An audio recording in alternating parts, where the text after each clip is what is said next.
Hello and welcome back to the Boropolis Podcast. As usual, I am joined with Nathan, and this week we have the small matter of previewing a first leg of the playoffs. Nathan, we now know our opponent confirmed. We had the final game of the regular season, and it sort of finally feels like it's business time, doesn't it? It does. We're just speaking there prior to this podcast.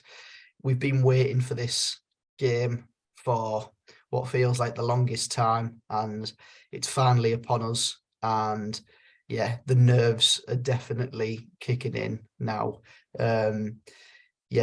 We'll discuss what felt like a bit of a dress rehearsal, which was the final day. Then the first leg of the playoffs. We'll obviously be doing a podcast following Sunday's game, but yeah, we'll get into this playoff preview, I suppose, which we've been waiting for a very long time to bring to you guys. Yeah, and perhaps interestingly, obviously, if you've listened or watched this podcast for since we started last season, you'll have seen that we've done a few opposition previews, things like that. And interestingly, one of those previews was with a Coventry fan, obviously Alex, who I went to university with, currently finishing off his master's degree. And Nathan, we seen him on Sunday night, didn't we? He was up early for the game. We thought we'd have a bit of a night out with him, a few pints, get him ready for potential heartbreak on the Monday. And the general mood from Coventry fans going into the game was that actually there was nerves, but they all felt quite confident about everything. Yeah, they did. There was a few of them up on Sunday evening prior to the game, and yeah, it looked like the overall mood from their lot was confidence, really. Prior to the game on the Monday, all they really needed was a point to 100% secure their place in the playoffs, but also if results did go in a particular way, they could even get in whilst getting beat at the Riverside. So yeah, I think that the mood from their sort of fans was definitely confidence. And yeah, why wouldn't it be? They've been on quite a good run in terms of not many defeats in the last 10 or 15 games. And yeah, they've got a really good side that plays some really good stuff as well. So yeah, it was good to see Alex as well, who we haven't seen for quite a long time in a footballing context, and now we'll see him in three times in the next sort of week or so, which is quite a frightening prospect. I don't know if it's a good thing or a bad thing, to be honest, but hopefully it turns out to be a good thing. So obviously, Nathan, going into the game, obviously another bank holiday because of the coronation, Monday, 3 p.m. Before we actually get into our game, what was your sort of ideal scenario? What was your preference as to, obviously, the other two teams that were going to sneak in? I think I can guarantee that one of those that have made it certainly won't have been in your ideal form.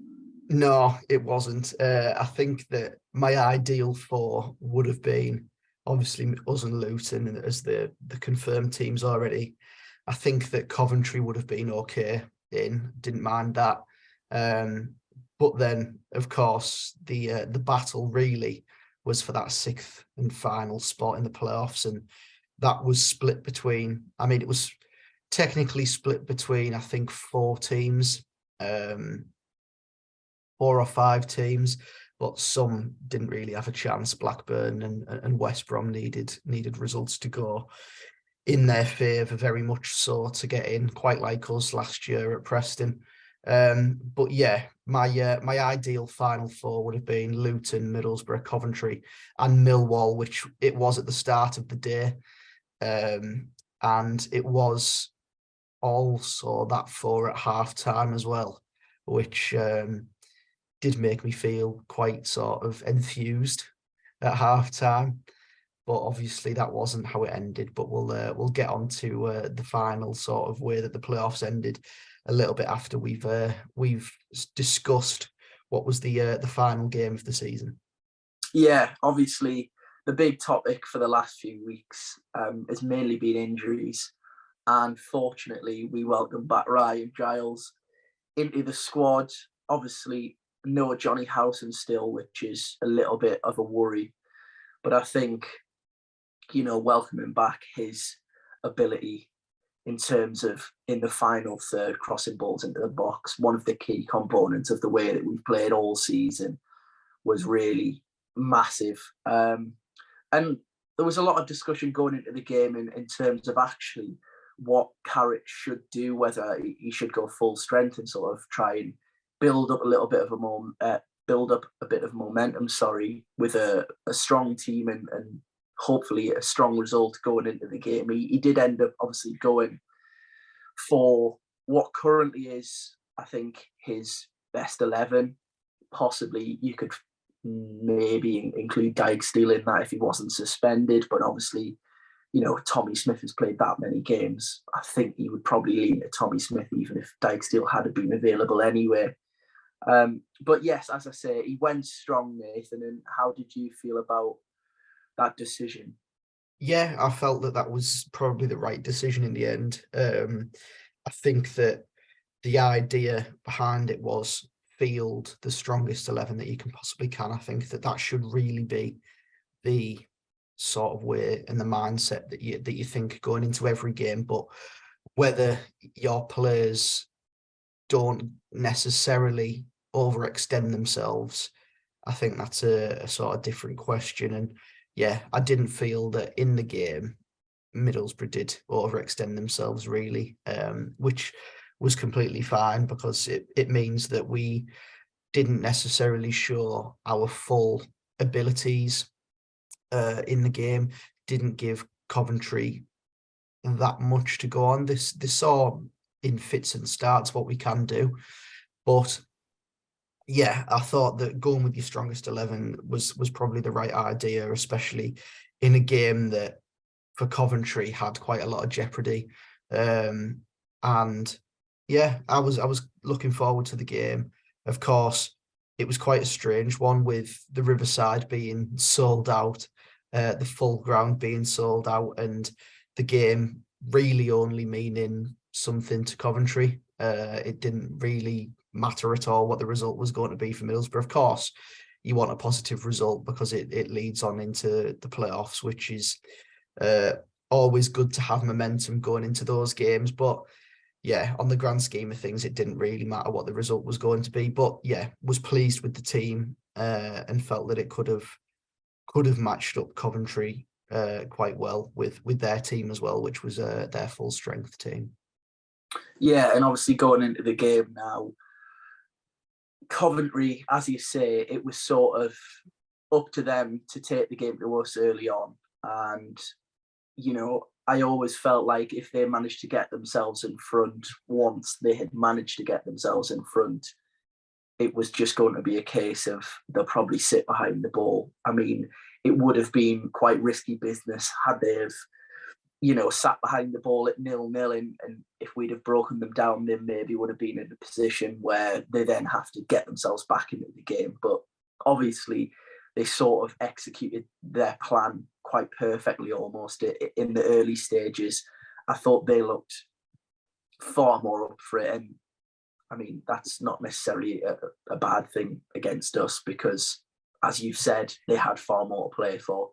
But yeah, as I say, I felt like they dominated. Gustavo Hamer, obviously we know his ability and his real standout sort of nature in Coventry's team alongside Gyökeres. But I thought Hamer controlled everything in the first half an hour, really. You could argue even the full half, really. The full first half, rather. It's his goal that gives Coventry the lead, Nathan, and I actually felt it was deserved. The move sort of comes from really Tommy Smith trying to play the exact same pass twice and it being cut out twice.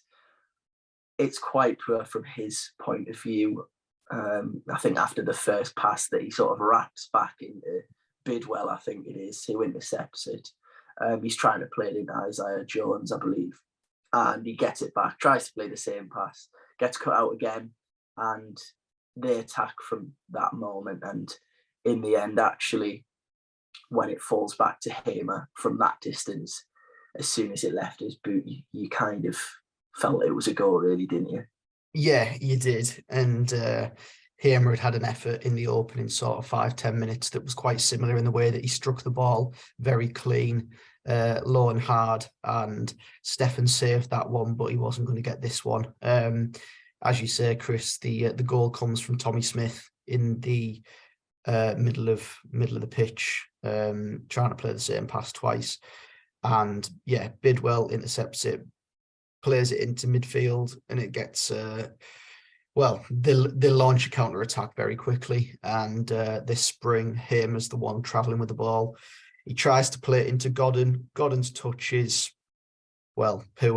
It comes off Lenihan, falls back off Godden to Hamer, and yeah, he rifles it in that corner, and yeah, Coventry lead. And it did feel like Coventry were going to, as you say, sit back and protect the lead that they had and hit on the break pretty much. It felt that they were very dangerous and that Middlesbrough needed probably 5 or 6 players to stop the 3 players that they had breaking every single time.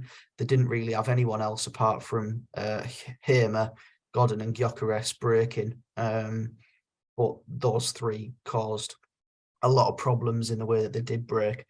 But yeah, it seems like from this game, especially in the first half, more so than the second, that the chances that we gave Coventry in this first half, and that possibly sort of skew the way that the managers viewed it, with Robins saying that they controlled the game when they had about 20% possession, is that Boro playing out from the back and at times have sort of played into Coventry's hands a little bit. Their midfielder, Eccles, did really well in 2 instances in the first half to read where Boro were going to play passes, and he nipped in, intercepted it, and launched a counter-attack in, the space of probably 2 passes. They were sort of formulating a chance. So that is something to watch out for in these next 2 games that are to come, with Coventry coming up as well. That if Middlesbrough are to dominate the ball, then be wary of their players in the midfield intercepting passes. They're going to try and read Boro's patterns of play, which is fine. It's all about being methodical in the playoffs. But Boro just need to be a bit wiser in where they're going to pass the ball. But yeah, again, the goal, great strike from Hamer, goes to show how much of a dangerous player he is. And yeah, you certainly don't want to be giving him chances that are 18 yards out, because more often than not, he finishes those ones.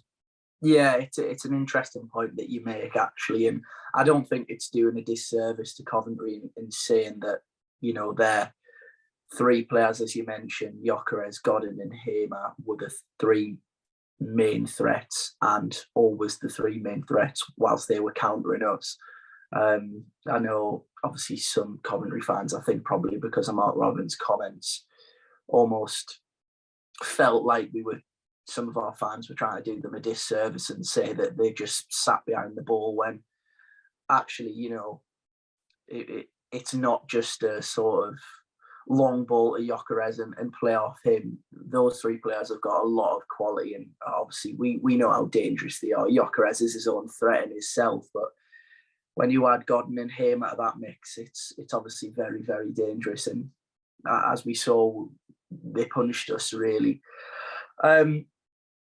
In terms of the rest of the first half, once they'd taken the lead, I don't think it was quite as much of a difference in terms of the way that they were playing from the second half. They still did counter-attack. They still looked a little bit more open to committing bodies forward. Obviously, we managed to get ourselves back on level terms pretty much on half-time, really. And actually, at the time, of course, I celebrated. And it was funny, given that, Coventry fans, in fairness to them, and it was, their big day at that stage. They were making the most noise. They were generating all of the atmosphere, really, and to scare them a little bit, to equalise and to put them on the back foot a little bit was quite funny, to be honest. But I did turn around to my dad and say that may well be one of the least deserved goals that we've scored potentially since Michael Carrick joined, because I mean, from our point of view, it's quick and it's clever, but from Mark Robins' point of view, he will be furious at that corner routine. Yeah, 100%. I think that it was probably one of the worst first halves I've seen us put in quite a long time, from minute 1 of the first half to minute 47 of the first half. It's becoming quite a regular theme. Boro starting slow in games, and it has been for a number of months now. I mean, looking back to Sheffield United in February, in that game, conceded very early on because we haven't started quick enough. We're not alert and ready to deal with the threats that other teams are going to bring to us, and that needs to change ahead of Sunday in the playoffs, especially because on Sunday that crowd's going to be right behind Coventry, and they're going to be looking to start dead quick and pretty much take the game off Middlesbrough in the first 10-15 minutes. So that needs to change. But yeah, the first half, incredibly poor. Didn't look like scoring once at all in that first half. But yeah, as you say, it was very funny to see the Coventry fans in the corner having a little bit of a party. And, well, I suppose it was just keeping the ball away from the Middlesbrough players ahead of this corner kick, throwing it, bouncing it off the advertising boards, throwing it through the stands. And yeah, with 3 minutes added on, Boro take a quick corner. McGree charges into the box very cleverly, actually, knocks it back to Mort. Mort fires his shot, sort of gets blocked by a number of bodies, and I think that the finish from Archer is very underrated, really. He's pretty much got his back to goal and he's having to swivel, and he's put it right in the roof of the net above every bloody player in blue on the line, which it seemed like the full squad was. So yeah, great finish from Archer, got us back in the game, and the silence in the away end and the jangling nerves was evident to see. So yeah, quite good. And looking at the halftime scores, as I mentioned earlier in the podcast, I was more than enthused to see Sunderland being held 0-0 at Preston. West Brom didn't really care about or look for, really, because it depended on other results. And to see Millwall 3-1 up at the Den against Blackburn, thought, right, well, here we go then. Duncan Watmore scored 2 goals to keep Sunderland out the playoffs. And a Luton, Middlesbrough, Coventry and Millwall playoff. I think at one stage it was actually us playing against Millwall. It at 3-1 at halftime, we'd been playing them over 2 legs because of goal difference. But yeah, it soon changed around in other games, and yeah, we moved on into the second half, and well, waited to see what Coventry were going to do, which I think it was fair to say that they just sort of fell back into their own half even further than they already were at 1-0. And yeah, I can't, if I'm honest, I can't really remember an effort that they had in that second half that was really threatening.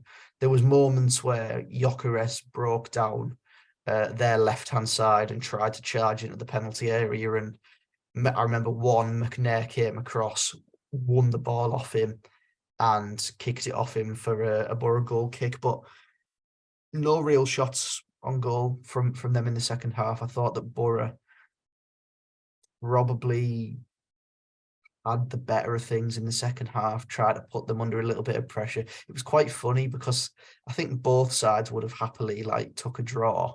Yeah. I mean, in their case, 100% they're taking a draw, but Boro were just sort of like moving forward, almost like teasing them a little bit, saying, "Oh yeah, imagine if we score here." Yeah. And you could see it was quite funny to watch. We sit on the side of the dugouts and seeing Robin's coaching staff all getting uppity and dead excited because they weren't defending properly was quite funny to see. But yeah, quite a boring second half, if I'm honest. Yeah, it felt, I think, as I said earlier, it felt like, although Coventry in the first half, even after taking the lead, weren't, constantly attacking us or being, very, very dangerous, they still even seemed to get forward more than they did at 1-1 in the second half. And perhaps, at half time at 1-1, Robbins just thought, well, we've scored.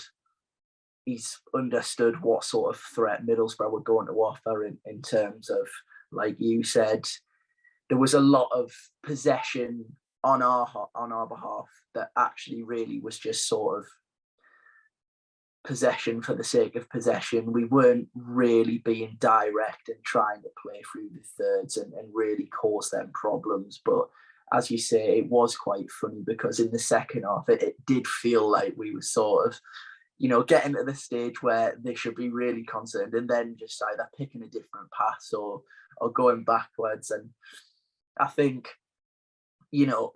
it's interesting now that we are at the stage where, the business really starts now. But when you look back at the previous 3 games, you sort of look and think, yes, there's been some bad refereeing decisions, but actually seeing the way that Monday played out, I do now feel that when, I think I said last week that perhaps mentally for some of the players, knowing that the playoffs were on the horizon, they may not sprint that extra yard or they may not lunge and stretch the hamstrings or the quads for that tackle and they may not run that extra yard to tire themselves out and risk injuries and things like that. And that was probably as clear to see as any of the games in the second half for me. I just felt like we really took it, didn't take it easy, but just didn't play the way we know we can and have done. I must say, Paddy McNair and Darragh Lenihan, a special shout out to those two, because although Coventry was sitting deep, we saw even in the return fixture at the CBS, one ball in behind the defence and Gyökeres can punish you. And they had the ability to do that. Gyökeres and Gordon, of course, up top together. And one ball in behind could have been enough to get them back in front. But I thought that Paddy McNair and Darragh Lenihan on Monday done terrifically well to deal with him, especially because obviously we know the pace and his huge strides that he seems to have. And yeah, I thought they both dealt with him very well in that instance. So hopefully they can do the same over the next 2 games, Nathan. But yeah, as you say, not too much to report in the second half. Obviously, there was different narratives sort of developing round. We knew that Sunderland had taken the lead. And even then, I think for that sort of 30-minute spell, it was almost dead silence in the Coventry away end because they knew one goal would have been enough to see them drop out at that stage. And then, of course, there was cheers from the away end. And Blackburn, despite not really standing any chance of getting in there, had managed to find the leveller, pulled 2 goals back. And of course, that meant that Sunderland were in and Coventry were also in. And then I think the real party started when, of course, Blackburn made it 4-3. Obviously, heartbreak for Millwall, and Sunderland were 3 up at the time. And at that stage, truthfully, And it's probably the only time I'll ever say this. I didn't want us to score because I didn't want to play Sunderland. Yeah, it was quite a strange one, really, and just made me think back to just back over these opening day sort of final day weekends, where a team that has something to play for is playing up against a team that has nothing to play for apart from a little bit of pride. And the team that has nothing to play for decides that they want to turn into prime Barcelona just to be the busiest bastards ever. So Preston are on the shit list now for, not only last season, but just rolling over and letting Sunderland do whatever they wanted to them at the weekend. What a pointless football club. And thanks for Cameron Archer as well, by the way. Busy, as in Preston, Blackburn, again, another, it's just the Lancashire football clubs, I guess. Pointless. 3-1 down, players leaving at the end of the season, and he decides that he wants to turn into, Ronaldo in his prime, scoring 2 goals at the Den in front of a packed out Den, where it's meant to be really difficult to go to, but Millwall just, rolled over in the second half, apparently. So, Millwall only got themselves to blame. Blackburn, busy bastards. Preston, busy bastards. So, there you are. There's my rant over. So, there we go. The final standings in the Championship are Luton playing against Sunderland in the playoffs in the semi-final, and us against Coventry. Obviously, the way I've just explained it, it's flipped for the first leg, with us going to the CBS and Luton travelling to the Stadium of Light. Their game is on Saturday at 5:30. Ours is 12 o'clock kickoff on the Sunday. What an inconvenient time that is. You couldn't have picked probably a worse ground to get in the playoffs than Coventry, as in our record there is nothing short of horrendous. Yeah. And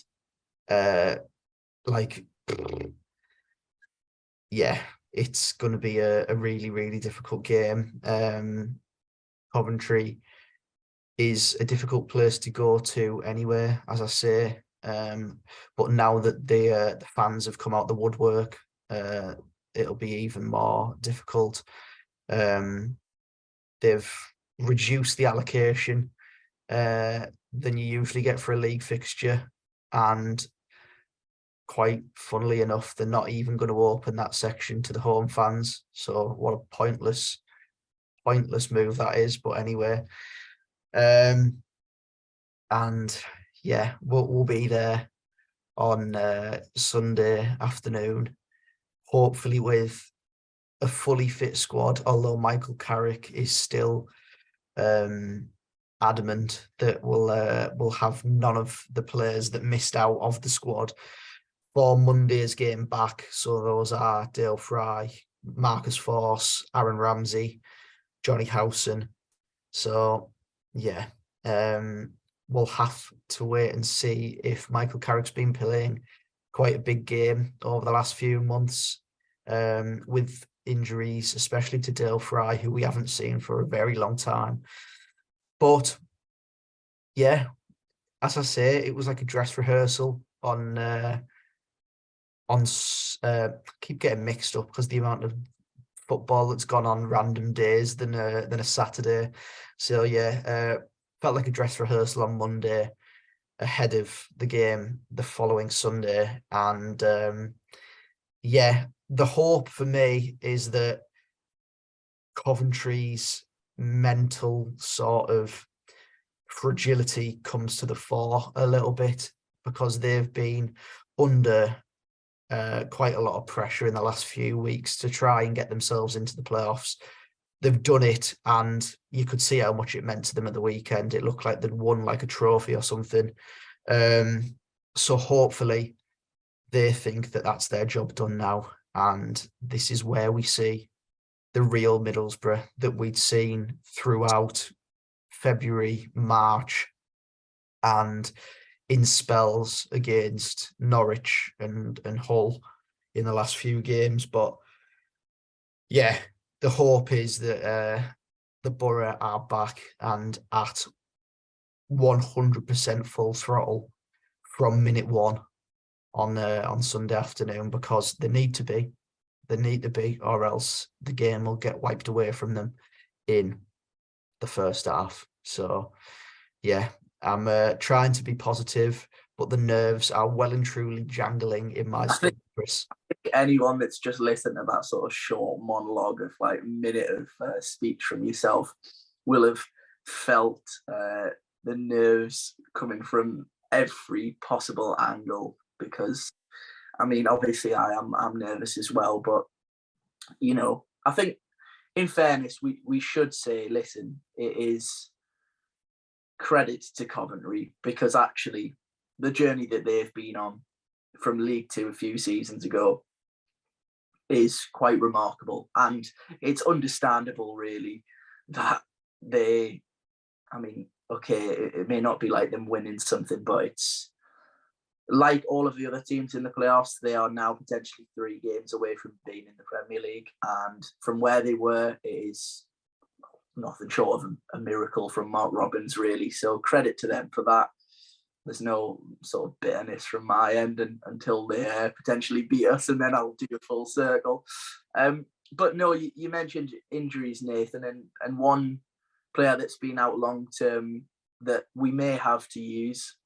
I think Dijksteel will probably take his place in the squad. Darnell Fisher, we have to mention it. Nearly 2 years out, and finally gets back on the pitch in a competitive game. Listen, although there was all sorts of other narratives going on and things like that, and obviously Coventry having their party, it was such a nice moment, a real, almost, I mean, possibly not for some, but I think definitely for Darnell Fisher, a really emotional moment. I mean, to be out for 2 years, doing the thing that you love, probably a lot of setbacks. I mean, when you think back to the time when he was injured, he'd only just joined us, had a good start. Obviously, marked Todd Cantwell out of that game. Todd Cantwell still has nightmares from that Norwich game back a few years now, and then got that injury, and really for a long time we didn't even have a time scale. And then, without sounding harsh, really, I think a few people had even forgot that he was still contracted to the club, really. But to see him back after everything he's been through was a really nice moment for the final few moments. Yeah, it was. I think that when you see players that have struggled with injuries that have kept them out for a massive period of time, come back and even just make that one appearance that gets them back, and you can see that they've worked so hard to sort of get themselves back to full fitness and do all the rehab and things that come with it. It's a really sort of pleasurable sight, and yeah, it felt good to see Darnell Fisher back. Of course, we saw a few years ago under Neil Warnock that he could do a really good job at right back for Middlesbrough, and he did do a really good job for a good few games, not just that Norwich game. He was pretty good when he did come in from Preston, and at the time I was really enthused with the signing when we did get him in that January window. But yeah, really good to see Darnell back. 2 years. I mean, it probably didn't feel like it for him, but I don't know where that time's gone that he's been out for that long. But yeah, 2 years out, and yeah, Darnell Fisher's back. It was quite funny at the start of the game seeing his name on the team sheet, but yeah, that'll have been a really good feel good moment for him, making his way onto the Riverside pitch just for a few minutes at the end of the game. But yeah, there was a few sort of feel-good moments at full time, as well as the players did their lap of honour, lap of appreciation, whatever you want to call it. And seeing a few of the lads with their kids and loved ones was good.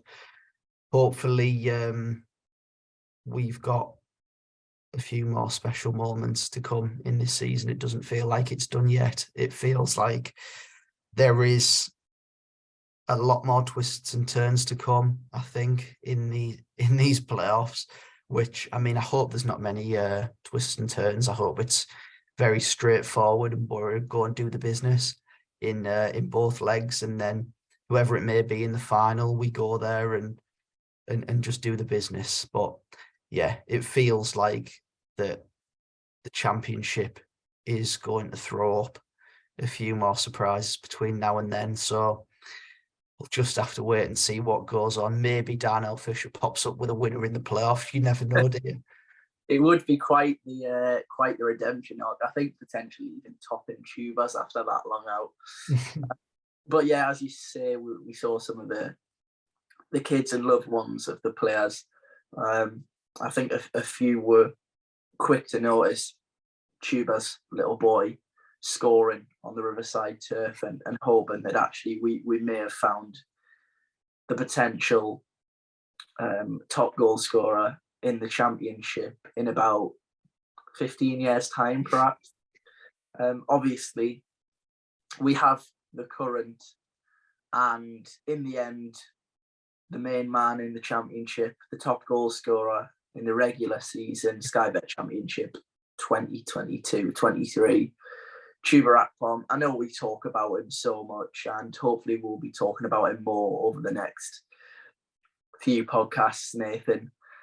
But I mean, when you look at him and you look at, I think especially the sort of sliding doors moment, obviously, because it was Chris Wilder's departure. And ironically, it was Coventry that was his final game in charge. When you look back at that and over the course of the full season and all the different stories and twists and turns, I mean, to get to this point, yes, the job is not finished, but it's been a pretty remarkable season nonetheless.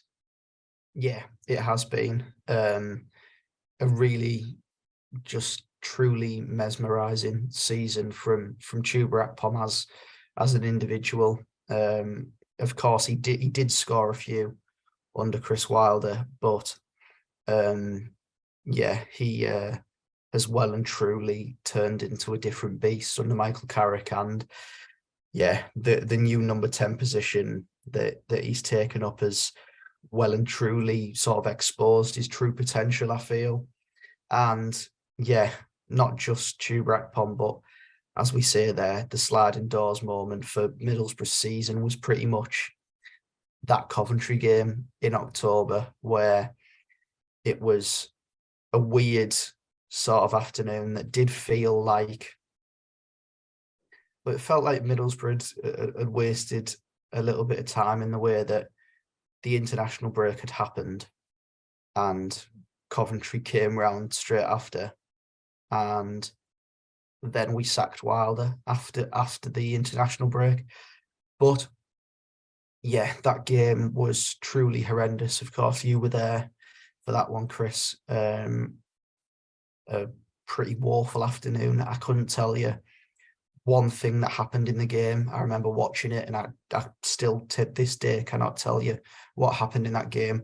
The only thing that I could tell you is we better not wear white on Sunday afternoon, because it was hurting my eyes to watch the game. Back in the start of the season in October, when we white and sky blue is a horrible contrast. Just put a red top on, for God's sake.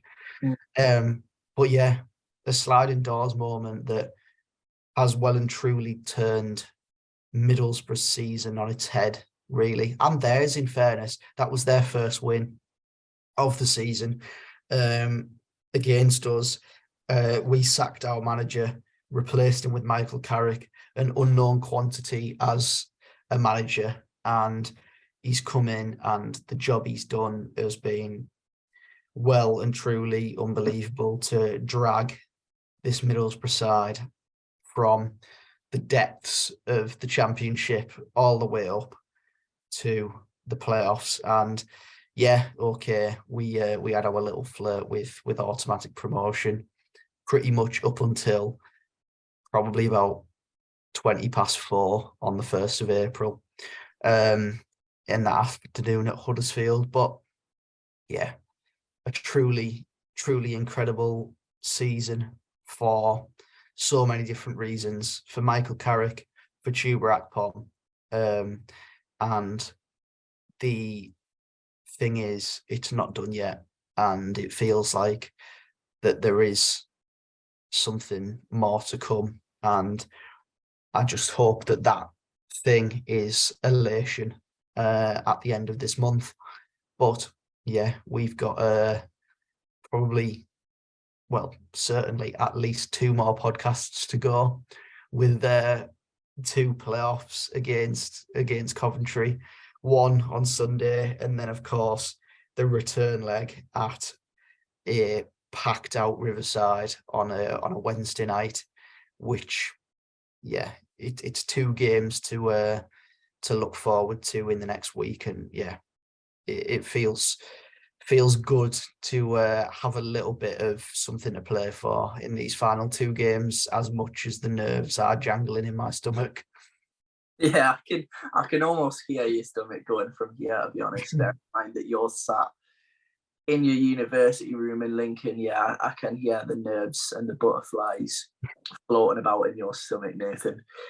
Obviously, we sort of spoke about the season as a whole and spoke about Monday's game, but as I've said, now we turn our attentions to, I mean, it's do or die, really, isn't it? I guess not fully, because we've got a first leg, and if the worst does happen, we have the second leg to potentially or hopefully turn things around. But we've got that first leg to go straight away, Nathan. And yeah, we're unsure really whether we may have some more positive news on the injury front. But certainly for me, at least, I feel that it is so integral, if it's possible, that we have Johnny Howson leading the team out at the CBS on Sunday. Because although, yes, we didn't have anything to play for on in the Coventry game or in the Rotherham game, but it's quite clear to see when Johnny Howson doesn't play for Middlesbrough, there is not really any driving force in the Middlesbrough midfield. And it just goes to show how important he is for this team.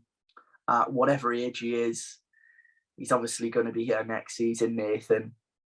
And I'm sure more than anything, he'll be hoping that he has the chance to affect the game in his way, the way we know he can, breaking up play, being such a solid partner at Hayden Hackney, and just setting the example that he does. We all know, obviously, you look at Darragh Lenihan and he's a slightly different captain in terms of he shouts and barks out orders and leads in that way. But Johnny Howson leads in a way where he sets standards. He literally runs himself into the ground, and I'm just praying that he is available. Nathan, obviously looking at the first leg, if you can even stomach talking about it, because I can see the difficulty on your face. For anyone watching on YouTube, you'll be able to see it. And for audio listeners, Nathan, I mean, he can barely even look at his camera. I can see the nerves. It's a horrible time for both of us, but I think it's showing a little bit more on Nathan. But yes, as you said, it's so crucial because we've seen how quickly Coventry can start. They're going to have a near enough full stadium. They are going to be backing their team as much as they possibly can. And for probably the first 10, 15, 20, possibly even half an hour, I fear that it's just going to be about weathering the storm, because they will be out of the blocks so quickly. And the danger is, and I don't want to sound too negative, if you can't weather that storm and they find themselves 2-0 up after half an hour or in the first half, you've then got an absolute mountain to climb. You've still got the second 45 minutes of that game. And even still, you know, they'd be coming to the other side with the counter-attacking ability that they do have and just basically sitting behind the lead. So this, I mean, it really is a daunting prospect. Nathan, how are you feeling? I mean, it's a cruel question considering, as I've said, people can see how you're currently looking. But I mean, how do you think this one sort of plays out? How do you think Michael Carrick will be hoping to deal with the threat that they possess?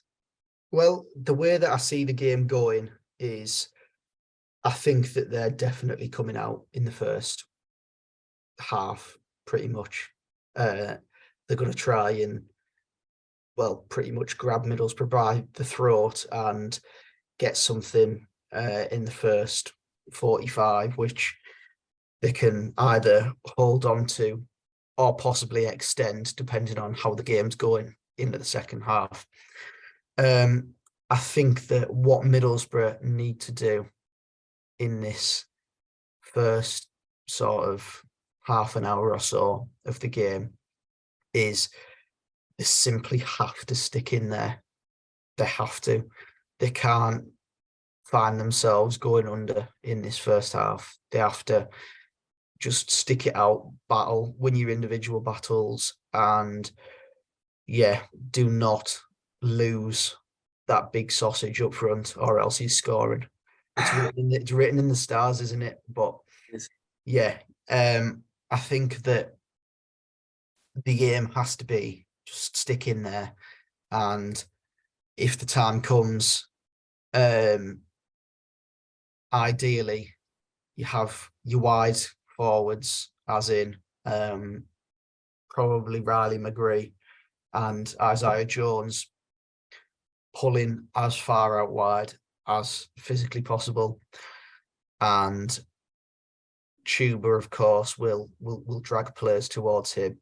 And if you can isolate Carl McFadzean up against Cameron Archer in behind, we've got as good a chance as anyone on the break, 100%.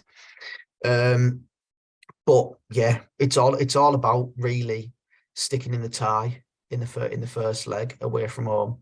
If you do that, then you take yourself back to the Riverside, a packed out ground, and you'd feel that you've got as good a chance as anyone going in the home leg if you keep it at level pegging.